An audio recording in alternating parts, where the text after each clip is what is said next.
Computers count differently from us in a system known as binary. The decimal system that we normally use to represent numbers uses 10 symbols per digit. Let's count. 0, 1, 2, 3, 4, 5, 6, 7, 8, 9, 10. 9 is the last decimal symbol, so we reset the current digit back to 0 and add 1 to the next digit.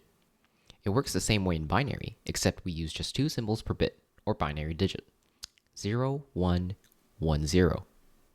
How can we represent negative numbers using this system? Our decimal system simply appends a negative symbol to the left of the number, but computers can't exactly do that. One way they can represent negative numbers is to split the range of numbers in half, and reserve the top half for negative numbers.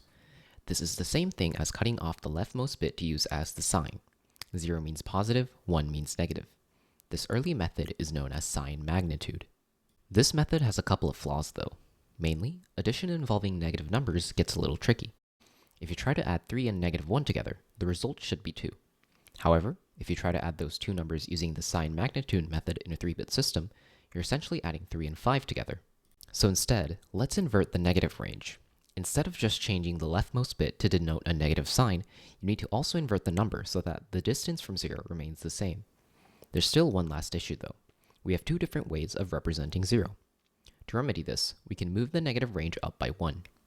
In conclusion, here's how you represent negative numbers in binary according to the most common modern method.